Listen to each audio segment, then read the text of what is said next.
Sejam todos muito bem-vindos. Eu sou Rogério Duarte e agradeço a presença de todos em nome da diretoria da União Brasileira de Escritores, que está aqui presente, e especialmente em nome do presidente, Ricardo Ramos Filho, que também vai falar daqui a pouco. O prêmio Juca Pato é conferido ao intelectual do ano pela União Brasileira de Escritores. O troféu foi criado pela UBE no final de 1962, por ideia do romancista Marcos Rey, com a finalidade de reconhecer anualmente um escritor que tenha contribuído para o pensamento brasileiro, não só com publicação no ano anterior à entrega do troféu, mas com o conjunto da sua obra. O personagem Juca Pato foi criado e desenhado por décadas pelo ilustrador Belmonte, Benedito Carneiro Bastos Barreto, paulistano do Brás. Juca Pato viveu nas páginas da Folha da Manhã e representa o protesto do homem comum que não se conforma com as injustiças. Dentre os muitos agraciados com o troféu Juca Pato, podemos citar os seguintes nomes: Caio Prado Júnior, Érico Veríssimo, Jorge Amado, Sérgio Buarque de Holanda, Carlos Drummond de Andrade, Cora Coralina, Antônio Cândido, Lígia Fagundes Telles e, mais recentemente, Renata Palottini, Milton Ratum e Inácio de Loyola Brandão, presente aqui, vencedor do prêmio no ano passado, que entregará virtualmente o troféu a Ailton Krenak. Ailton Krenak dedicou sua vida aos povos indígenas. Além de contribuir para a criação da União das Nações Indígenas, sua incansável militância educacional e ambiental tem influenciado gerações de brasileiros. Essa dedicação lhe rendeu o título de doutor honoris causa pela Universidade Federal de Juiz de Fora. Krenak marcou a história do Brasil em 1987, quando pintou o próprio rosto com genipapo em plena Assembleia Nacional Constituinte, enquanto discursava pelos direitos dos povos originários da nossa terra. Essa imagem sintetiza uma trajetória pessoal e coletiva de visibilização e reconhecimento das culturas indígenas no Brasil. Enquanto o terno branco que Krenak vestia reconhecia em alguma medida o protocolo daquela casa, o rosto pintado e as palavras de crítica punham em xeque a mentalidade e o projeto extrativista e religioso que fundou o que nós chamamos de Brasil. Mas eu acredito que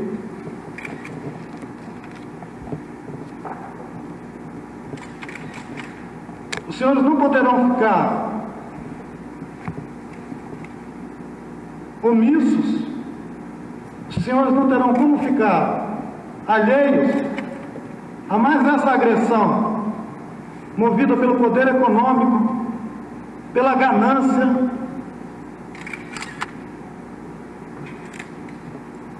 pela ignorância do que significa ser um povo indígena.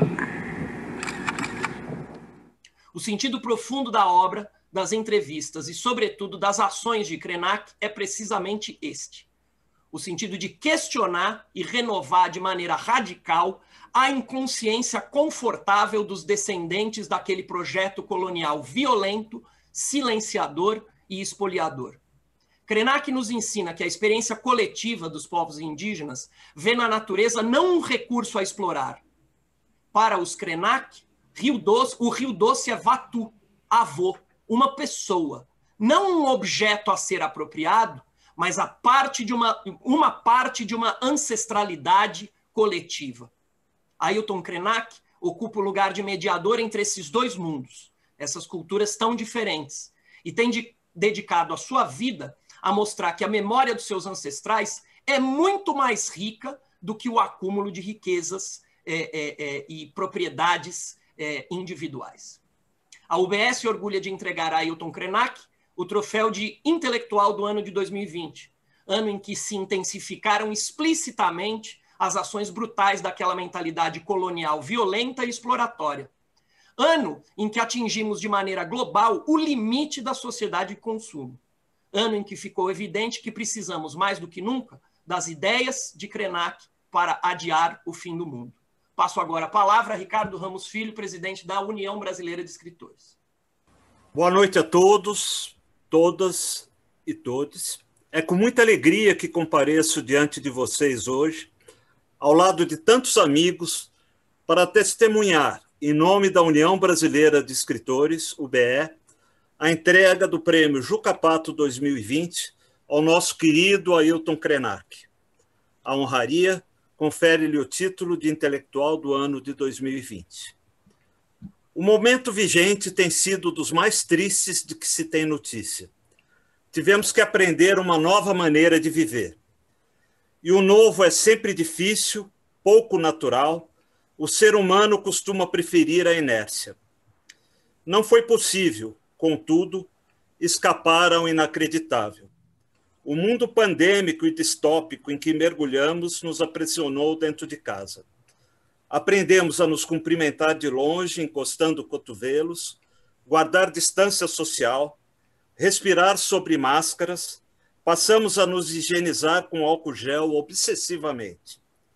O vírus covídico virou assunto enquanto contabilizávamos óbitos. Lives digitalizaram o nosso existir, acostumamos-nos a nos encontrar dentro dos computadores, exatamente como estamos aqui agora. Longe dos abraços, beijos, apertos de mão, apenas exercendo os afetos possíveis, celebrando de longe quando preferiríamos estar mais próximos. Seria melhor, também, se tivéssemos enfrentado tantos problemas e um cenário político diferente. O negacionismo científico característico do regime inaugurado em janeiro de 2018 certamente não ajudou. Acabamos fragilizados duplamente pelo Covid-19, pela irresponsabilidade federal. A palavra genocídio vem descrevendo bem o resultado da falta de planejamento em termos de saúde e a ineficácia das medidas de combate à pandemia no Brasil. Além disso, acentuaram-se, enquanto nos escondíamos amedrontados, outros desrespeitos aos mais básicos direitos humanos. O povo preto passou a ser sistematicamente caçado, enquanto um certo ministro do Supremo, nomeado pelo presidente, decreta que injúria racial não é racismo, a população negra continua sendo a maior vítima de homicídios no país. Nenhuma preocupação oficial foi registrada ainda com o fato de a pandemia ter feito crescer os feminicídios em 22%. A misoginia está incrustada nas mais altas esferas no Planalto Central. Educação às traças, homofobia, alimentos sendo vendidos nos supermercados com preços insuportáveis, difíceis acreditar em mais 2 anos de mandato pela frente. Por todas as razões aqui enumeradas, evidenciadoras do descaso com os menos favorecidos, é com enorme satisfação que premiamos Ailton Krenak. Ele vem sendo uma das vozes mais fortes na defesa dos direitos dos povos originários e, como não poderia deixar de ser, novamente, a cegueira governamental frente às violências contra a natureza, queimadas, desmatamento, demarcação de terras indígenas, dramas dos mais pungentes enfrentados pelos donos da terra, que enxergam melhor do que ninguém a violência contra o meio ambiente, sentindo na pele os efeitos de uma política de extermínio da fauna e flora brasileiras, faz com que a escolha de Krenak aconteça em um dos momentos mais adequados possíveis. Disse ele certa vez: eu acho que teve uma descoberta do Brasil pelos brancos em 1500 e depois uma descoberta do Brasil pelos índios na década de 1970 e 1980. A que está valendo é a última. Os índios descobriram que, apesar de eles serem simbolicamente os donos do Brasil, eles não têm lugar nenhum para viver nesse país. Terão que fazer esse lugar existir dia a dia. Não é uma conquista pronta e feita. Vão ter que fazer isso dia a dia e fazer isso expressando sua visão de mundo, sua potência como seres humanos, sua pluralidade, sua vontade de ser e viver. Ailton Krenak é ele próprio todo um lugar de fala. Há muito, e principalmente no momento político nevrálgico atual, sua voz vem reverberando como instrumento capaz de trazer racionalidade à maneira de encararmos e planejarmos um futuro possível com povos indígenas e brancos coexistindo fraternalmente. Voz que precisa mais do que nunca ser ouvida, respeitada, mesmo que saibamos ser difícil ver isso acontecer na atual conjuntura. Mas não custa sonhar. E que o prêmio Juca Pato, tão significativo e merecido no caso, o ajude a ser ouvido. Afinal, o artigo 231 da Constituição, como ela inteira, aliás, precisa ser respeitado. Está lá. São reconhecidos aos indígenas sua organização social, costumes, línguas, crenças e tradições, e os direitos originários sobre as terras que tradicionalmente ocupam, competindo à União demarcá-las, proteger e fazer respeitar todos os seus bens. Um viva aos povos originários. Viva Ailton Krenak, intelectual do ano. Parabéns pelo Juca Pato. Muito obrigado, Ricardo. Passo agora a palavra ao escritor Inácio de Loyola Brandão, vencedor do prêmio Juca Pato no ano passado, que entregará virtualmente o troféu a Ailton Krenak. Boa noite a todos. E eu vou começar contando uma coisa que o Krenak vai entender. Eu sou neto de um marceneiro Krenak. E na minha infância, eu acompanhava meu avô a pequenos bosques e a uma pequena floresta que tinha, onde ele ia buscar madeira para o trabalho dele. Meu avô, todas as vezes que entrava e todas as vezes que saía do mato, abraçava a árvore. E a primeira vez que ele fez isso, eu disse: "Que é isso, vovô? Tá louco?" Ele disse: "Não, meu filho, abraça essa árvore, porque você vai recuperar toda a energia, você vai fazer desaparecer o cansaço, você vai se sentir muito melhor." E no fim do dia, depois de ter trabalhado e depois de eu ter ajudado muito ao meu avô, ele abraçava a árvore e eu também abraçava. Até hoje, Krenak, eu abraço árvores perto de mim.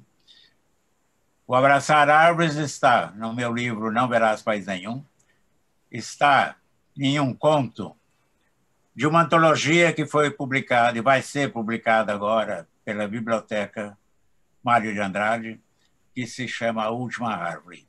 E ali eu falo desse abraço e dessa troca de energia que vem da terra e que vai para o céu. Muitas vezes, Krenak, e essa é uma dessas vezes, entregar o Juca Pato nos dá tanta ou maior alegria quanto a de tê-lo recebido. Quem te entrega é um ficcionista que trabalha com a fantasia solta, o imaginário, o delírio.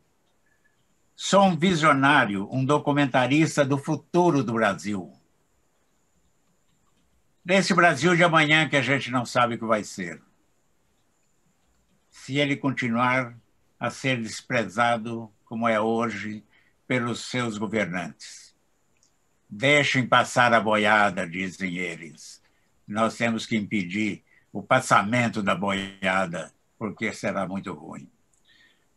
Quem recebe o Juca Pato deste ano é um pensador, um filósofo, um crítico aguçado, um realista. Ailton Krenak. Seu nome, você mesmo nos conta, é um composto de cre, que significa cabeça, e nak, que significa terra. Portanto, cabeça de terra.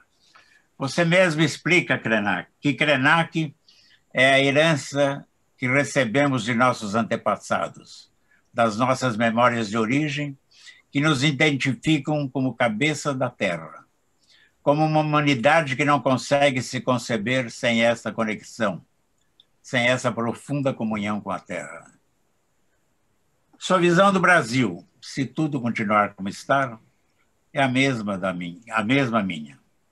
Falamos de governos negacionistas e brasileiros negacionistas, de caminhar para trás, de um consumo exacerbado, de uma devastação alucinante, de almas a vagar sem saber onde estão, da perda do chão debaixo de nossos pés, de nos equilibrarmos em um frio fio de aço, entre prédios a 500 metros de altura, sem nenhuma rede embaixo. Recentemente, li um pensamento seu, Krenak, que se eu tivesse lido nos anos 1970, enquanto eu escrevia meu romance Não Verás País Nenhum, eu teria usado como epígrafe, o que não significa que eu não possa vir a usá-lo em futuras edições. Você disse, quando o último peixe estiver nas águas e a última árvore for removida da terra, só então o homem perceberá que ele não é capaz de comer seu dinheiro. Me autorize, por favor, em próximas edições, de Não Verás País Nenhum. Um livro em que não existe mais nenhuma árvore, não existe água, a comida é toda industrializada. E o Amazonas é um deserto, a 8ª maravilha do mundo. Escrevi esse livro e lancei em 80. Eu levo seus livros comigo, meu caro amigo. Claro, hoje eu levo de uma sala para outra, de um quarto para o outro, vou para a varanda, isolado que eu estou, como estamos todos. Mas quando este país reabrir, eu levarei A Vida Não é Útil e Ideias para o Fim do Mundo para ler aos jovens, aos professores e estudantes, às mulheres dos clubes de leitura que proliferam, ao público das feiras e bienais de livros, porque hoje a grande maioria dos escritores brasileiros, como eu, a grande maioria deixou o nosso quarto fechado, a nossa Torre de Marfim, e partiu para o Brasil. Esse Juca Pato tem, em toda a sua existência, sido entregue a pessoas importantes na história do Brasil e da literatura. Atinge o cume neste momento. Espero um dia ser Krenak. Tomara um dia sejamos todos Krenaks, cabeça da terra. Sinta-se abraçado, Krenak, e saiba que meu avô, repito, abraçava árvores e me ensinou a fazer o mesmo para ganhar energia. Talvez por isso ainda estou aqui, aos 84 anos, para te entregar essa estatueta. Grande momento da União Brasileira de Escritores, do Juca Pato, da nossa literatura e do Brasil. Um abraço. Muito obrigado, muito obrigado, Loyola. Agora, antes da fala do Krenak, eu vou compartilhar com todas as pessoas presentes aqui na sala o vídeo de Ailton Krenak recebendo o prêmio Juca Pato, que ele compartilhou conosco, para que todo mundo possa observar, né, como se nós tivéssemos... É a nossa melhor tentativa de representar virtualmente a entrega do prêmio a Ailton Krenak.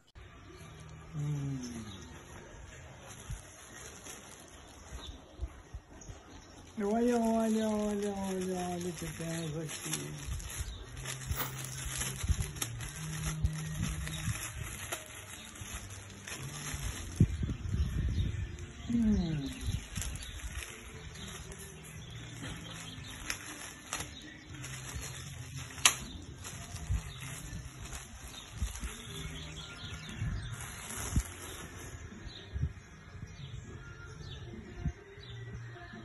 Troféu Juca Pato, Prêmio Internacional do Ano 2020, União Brasileira de Escritores. Olha aqui, olha a figura impávida do Juca Pato. Bacana. Esse é o vídeo de entrega e agora, com muita alegria, nós vamos escutar Ailton Krenak, vencedor do prêmio Juca Pato de 2020. Isso é muito bem-vindo aqui. Parabéns, Ailton Krenak. Foi lindo, hein? Está sendo tudo lindo, querido mestre Inácio Loyola Brandão. Ao querido Ricardo Ramos Filho, que conduziu, de certa maneira, essa maravilhosa história de me convocar a essa constelação de seres admiráveis que foram citados, os seus nomes que me antecederam nessa honraria de se incluir entre os que receberam o troféu Juca Pato.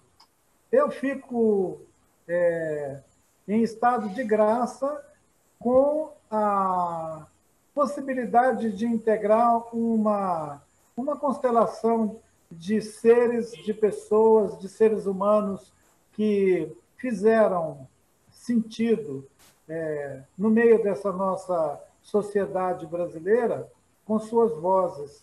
E me acrescenta uma alegria enorme as palavras que o mestre Inácio Loyola traz quando ele fala do aprendizado com o seu pai, de ir buscar as árvores na mata e reconhecer aqueles seres como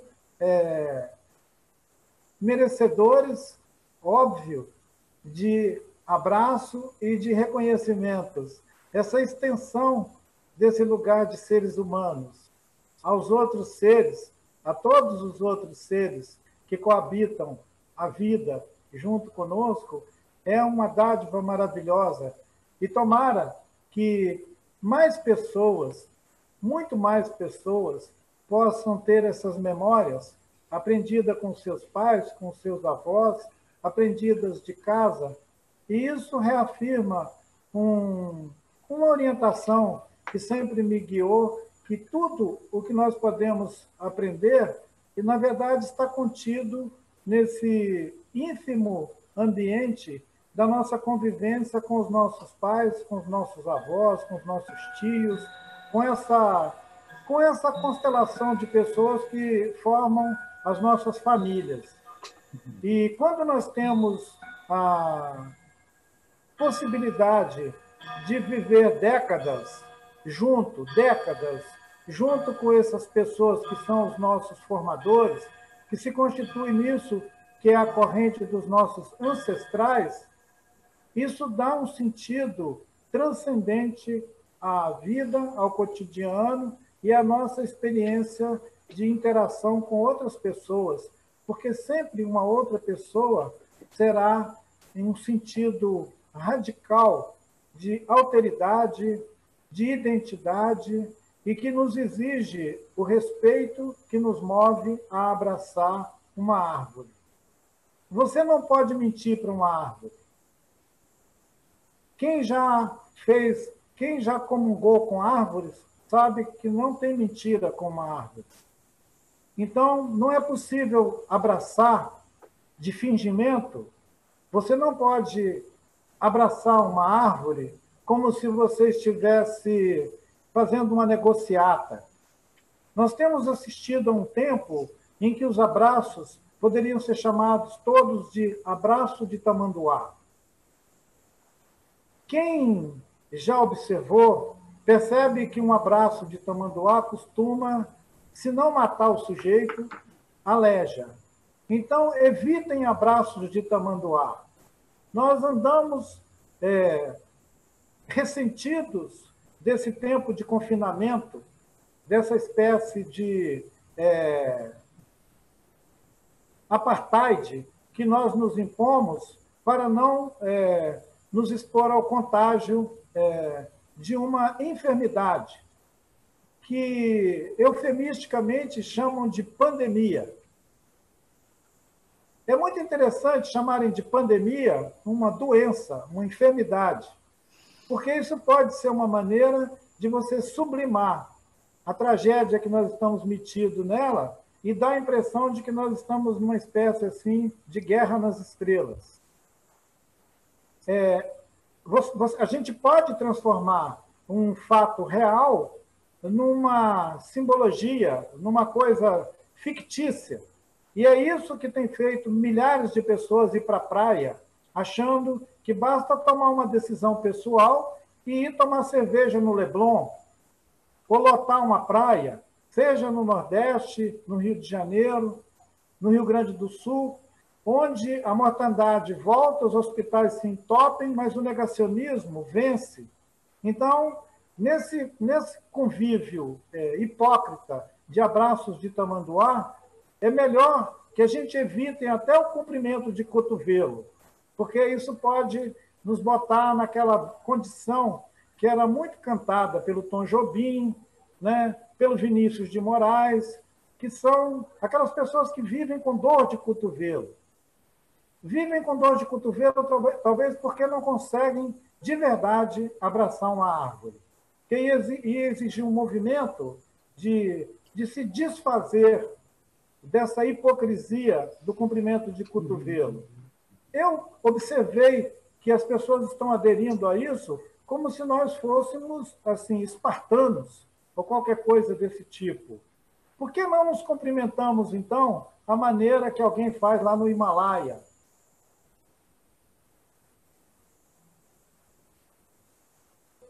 O meu ser cumprimenta o seu ser. A alma que está em mim cumprimenta o que está em você. Aí não, a gente vai encontrar uns aos outros na rua e bater o cotovelo. Quer dizer, nós somos uma sociedade muito com a vocação para a violência. Esse gesto é um gesto violento. Por mais simpático que seja, eu não quero que ninguém me cumprimente com o cotovelo. Aliás, existe a expressão, deu uma cotovelada. Ora, cotovelar-se. Acotovelar-se deu cotoveladas. Quer dizer, nós estamos virando uma comunidade de cotovelos. É degradante, mas é coerente com o tipo de experiência que nós temos evoluído nela na última década, que é uma espécie assim de irritação social.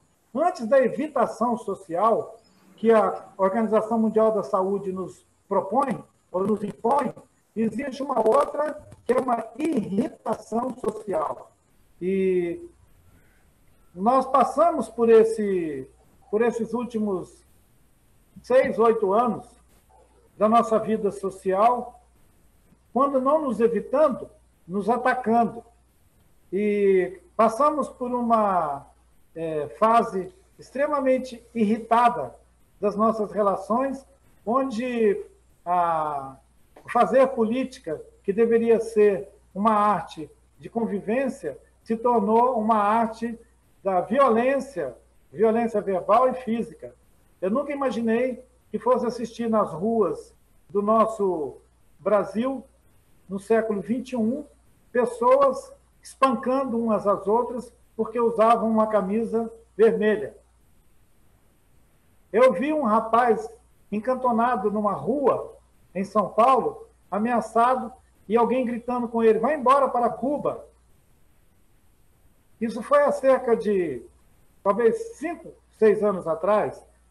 E, na verdade, foi em 2013, 2014, 16, 17, 18, 19, 20, quando a irritação chegou ao ponto de nós termos o Congresso ameaçado e o STF cercado por homens armados, ameaçando jogar bomba numa instituição como o nosso judiciário.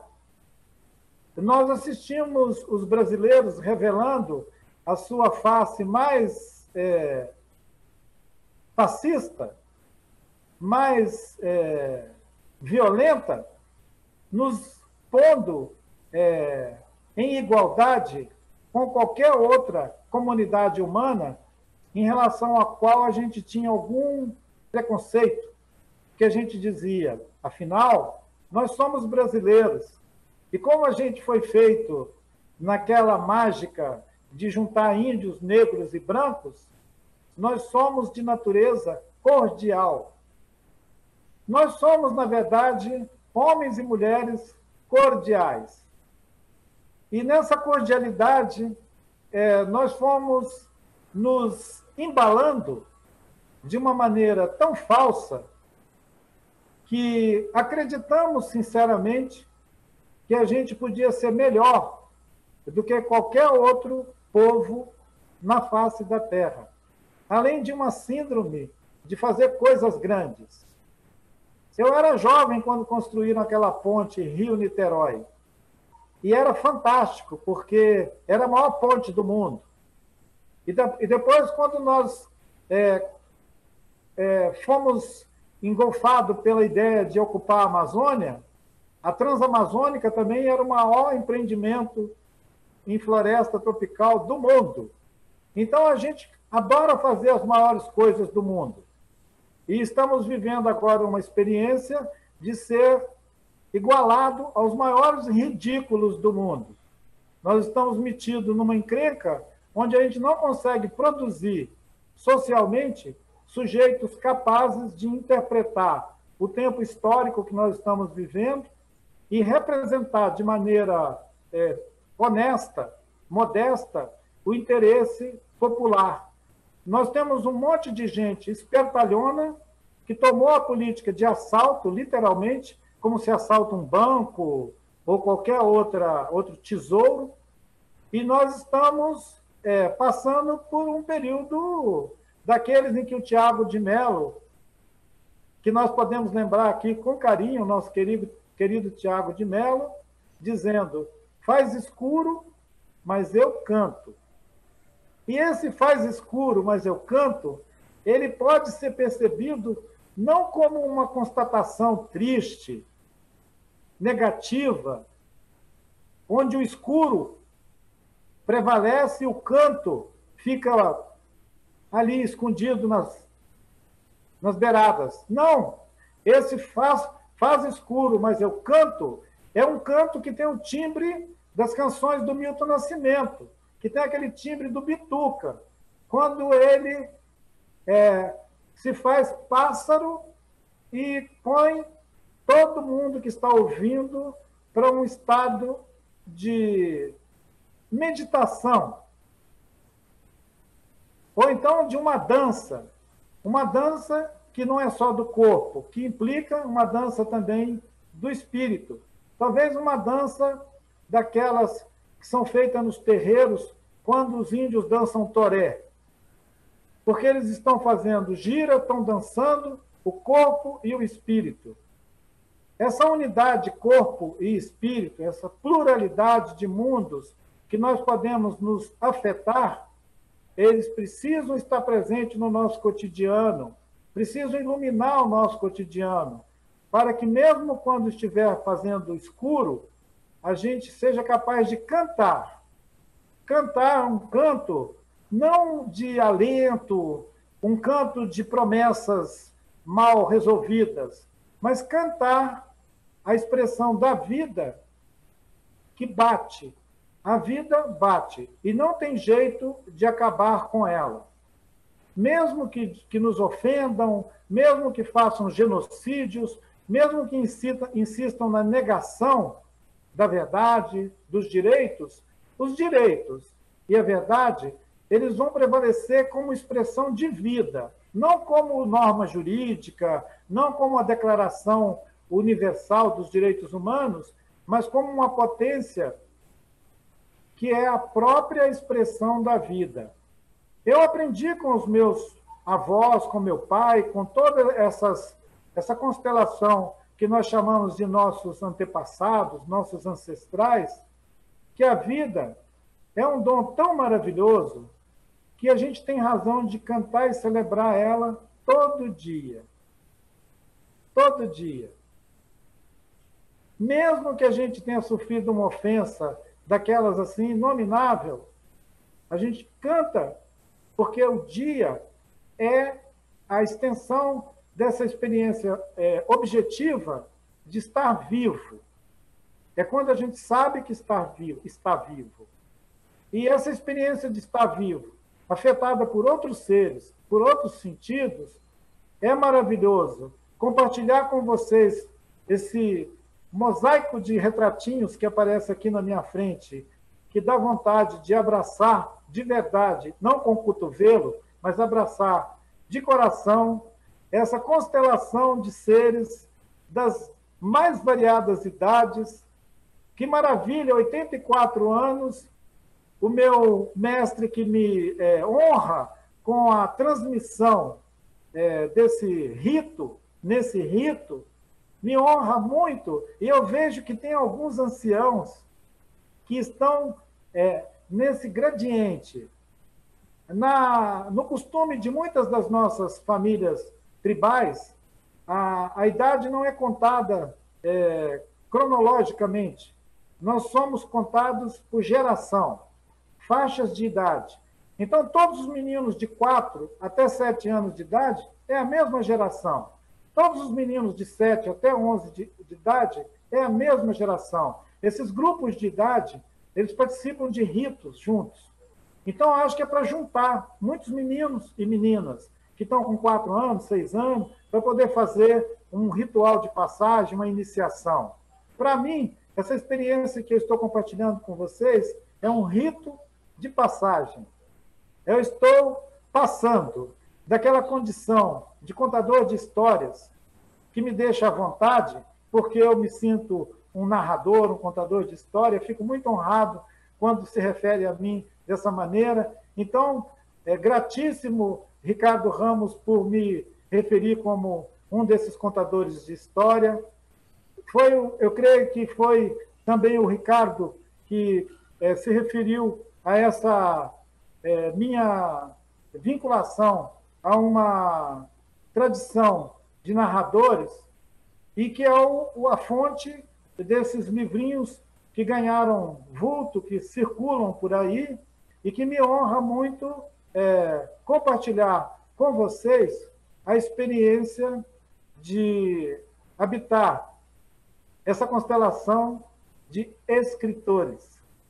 Eu disse outro dia para o meu amigo Afonso Borges que eu achava muito interessante que me considerasse um escritor, já que todos os livros que eu publiquei até agora são falados. Então, são livros falados. E eu acredito que existe literatura em muitos termos. Uma delas é aquela feita a partir da escrita, ou através da escrita, passando pelo processo da escrita, de um conhecimento da língua, da gramática e de uma disposição para tecer formas em que a escrita predomina e faz um jogo com aquilo que ela informa, que ela conta. Esse código da escrita conta coisas que os humanos gostam de compartilhar, né?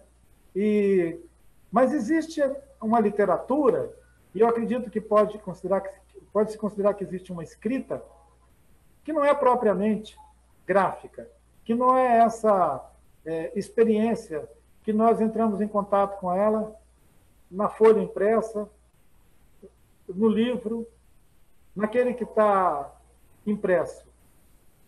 É uma escrita da vida.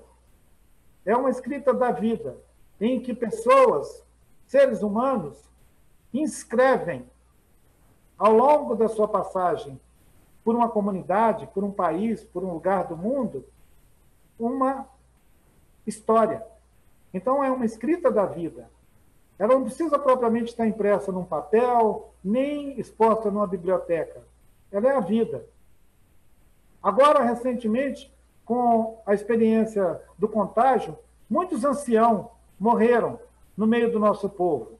E nós temos relembrado com frequência o nosso querido chefe Eritana, o Ialapiti, de lá do Xingu, um mestre de cerimônias do Quarupi, dos cantos tradicionais, um grande narrador, que foi levado pela Covid. O Quarupi dele, o ritual dele, ainda será feito. Nesse tempo de isolamento, talvez, pela primeira vez, nós vamos ter que assistir à despedida de alguns dos nossos anciãos sem fazer os ritos que são necessários e que imprimem sentido à experiência de sair dessa convivência com todo mundo, nesse corpo, que o Davi Copenau Yanomami chama de envelope.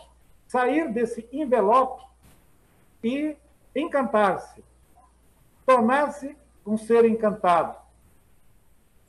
Talvez a gente tenha que se despedir de alguns dos nossos velhos das aldeias, sem poder fazer os cantos, as danças, que é muito importante lembrar que nós cantamos e dançamos em vida e cantamos e dançamos para despedir da vida.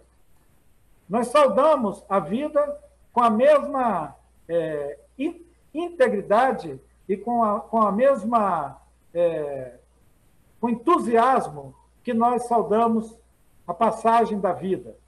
Então, vida e morte, para a maioria dos nossos parentes e para essas cosmovisões de gente que se implica com outros seres que não são também humanos, mas que se implica com o entendimento de que a vida está em tudo, está nas árvores, está nos rios, está nas montanhas, ele nos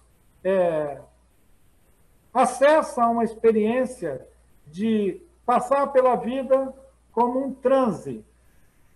E nós nos despedimos dessa experiência cantando e dançando. Essa experiência ser compartilhada pelo maior número de pessoas, num tempo em que nós vivemos o negacionismo, num tempo em que nós vivemos a ignorância sobre a ciência, o negacionismo acerca das evidências de tudo, ele pode nos animar a pensar outros mundos. Não adiar no sentido em que se adiam compromissos, mas estender a nossa subjetividade, a nossa capacidade de sonhar e criar mesmo múltiplos mundos, muitos mundos. Não apenas um mundo substituto. Definitivamente, nós não estamos imaginando mundos para substituir esse, como se a gente tivesse ido a uma loja trocar um aparelho estragado por um novo. A fúria consumista pode sugerir que quando a gente pensa em adiar o fim do mundo, nós só estamos querendo ir ali no shopping trocar por outro.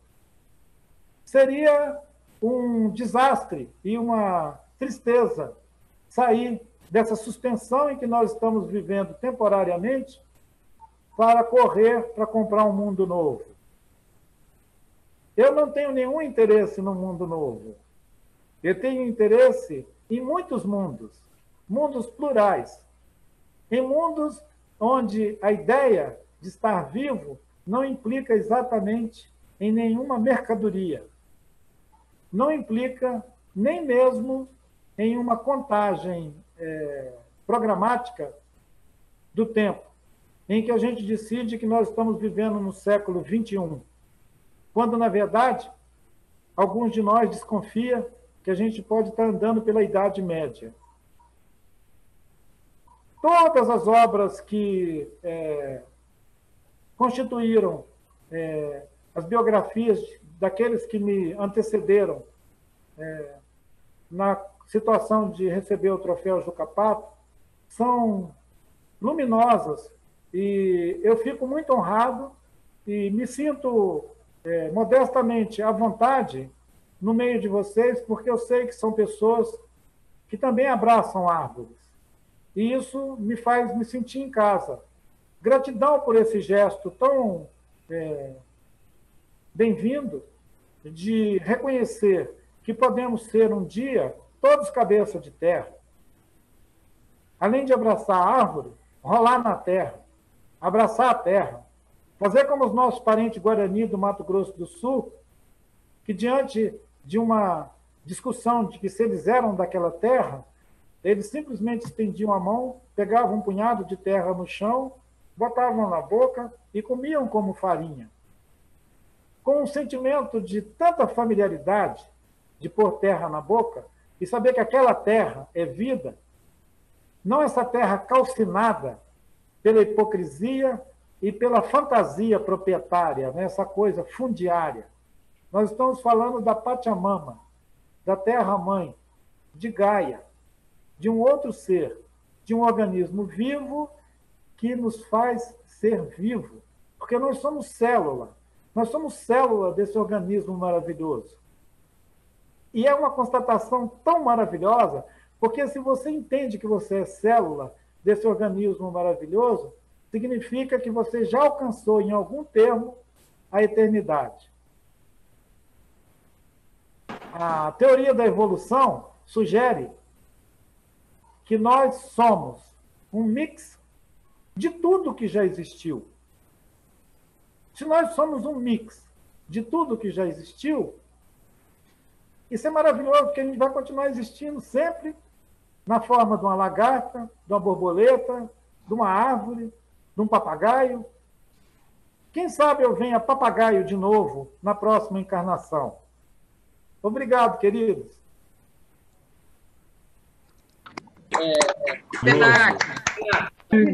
Maravilhoso. Merece. Belíssimos discursos. Obrigado, Krenak. Estou arrepiado aqui. Obrigado a todos vocês, queridos. Foi uma das mais lindas e mais comoventes entregas de Juca Pato que eu já vi. Muito, muito, muito, muito, muito, muito. A gente pensar demais com isso. Fiquei muito feliz de trazer para este homem maravilhoso esse meu coisa. Nós temos aqui o meu. Viva o BE, viva! Maravilha! Eita. Estou honradíssima. A Aldeia Krenak agora tem mais um integrante.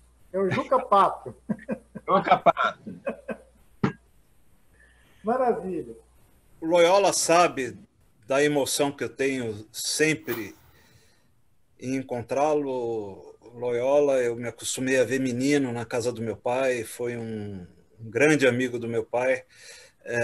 Então, para mim, tem um significado muito grande, e eu concordo com ele quando ele disse que foi uma das cerimônias mais emocionantes que a gente já viu do Juca Pato.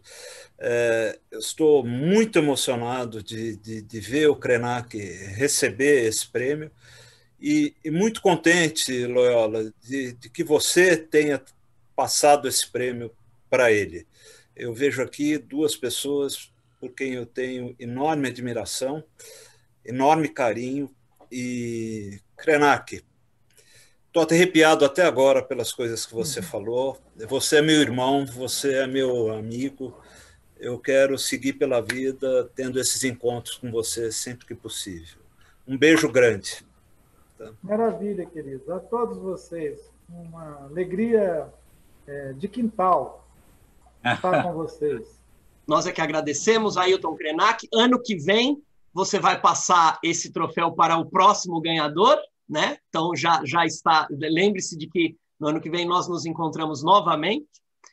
E encerramos, assim, a entrega do 54º Troféu Juca Pato, agradecendo a sua presença, na esperança de que todos possamos aprender com Ailton Krenak ideias não apenas para adiar o fim do mundo, mas, sobretudo, para iniciar um novo modo de vida, em que prevaleça o respeito às culturas que ensinam que a natureza não é um recurso, mas ela é um de nós e somos parte dela, e ela parte da nossa ancestralidade. Boa noite a todos. Felicíssima. Boa noite, boa noite, boa noite. Viva! Um beijo a todos, uma boa noite. Beijo a todos, uma boa noite. Beijo Obrigado. Beijo. Beijo grande. Maravilha. Tchau. Boa noite, boa noite, boa noite.